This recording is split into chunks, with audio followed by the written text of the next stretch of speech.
I am completely in favor of federal spending on UFO research, an outlay whose existence was revealed to surprisingly little paranoid excitement by this newspaper last week. It is a sign of civilizational health to devote excess dollars to the scientific fringe, and to hope that bizarre secrets still await discovery even in our satellite-surveilled world. So good for Harry Reid and his little green men-obsessed billionaire pal for keeping the flame of weird curiosity alive. But I also doubt that such research will ever prove that the strange lights and vessels filmed by human pilots actually belong to a starfaring species that's come to our planet to study, experiment and eventually offer us a hand up or else ruthlessly invade.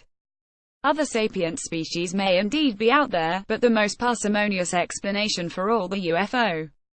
encounters since Roswell is not that our nuclear testing a space program finally inspired the to come see what humanity is all about. Protesters claimed that a UFO appeared in Roswell, NM, in 1947.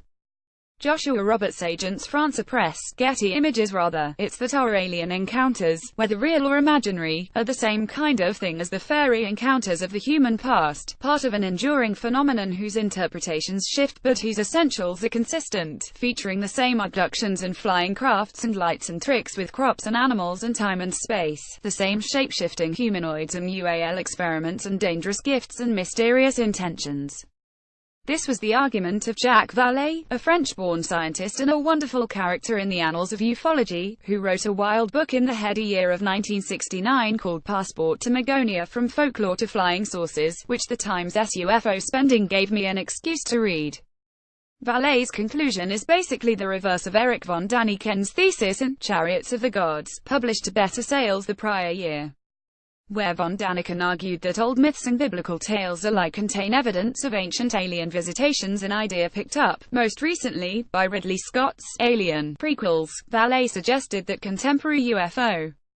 narratives are of piece with stories about Northern European fairies and their worldwide kith and kin, and that it's more reasonable to think that we're reading our space-age preoccupations into a persistent phenomenon that might be much weirder than a simple visitation from the stars. This quasi-magical thesis made Vallée, as he put it, a heretic among heretics, the UFO believer who rejected the UFO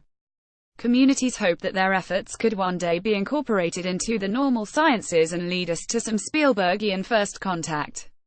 But his arguments for the basic continuity between folklore and flying saucers are quite compelling, and I suspect he's correct about the commonality of these experiences, which is not, of course, to say that they reflect the genuine existence of some fifth-dimensional fairyland, from whence morally ambiguous beings emerge to play tricks upon our race. Certainly for most sensible secular scientific-minded people, to say that our era's close encounters are of the same type as encounters with the unseelie court of fairy is to say that they are all equally imaginary, proceeding from internalized fancies and hallucinatory substances and late-night wrong turns, plus some common evolved subconscious that fears shape-shifting tricksters in modern Nevada no less than in the mists around Ben Bulben. But if this rationalist assumption seems natural these days, it is not necessarily permanent. The educated class of Victorian England went wild for fairies and spirits in the heyday of scientific optimism, and both Vallée and von Daniken offered up their books amid the age of Aquarius's similar craze. Just read Sally Quinn's tales of murderous hexers in her recent memoir to recall how old-fashioned in their magical thinking the New Age's devotees could become. Sometimes our own elite opinion seems to be shopping for a new religion. I have read books in the last year pitching versions of Buddhism, pantheism and paganism to the post-Christian educated set. For such shoppers, the striking overlap between UFOs and fairy stories might eventually become an advertisement for an updated spiritualist cosmology, not a strike against it, especially if woven together with multiverse and universe assimilation hypotheses that imply a kind of metaphysics of caprice.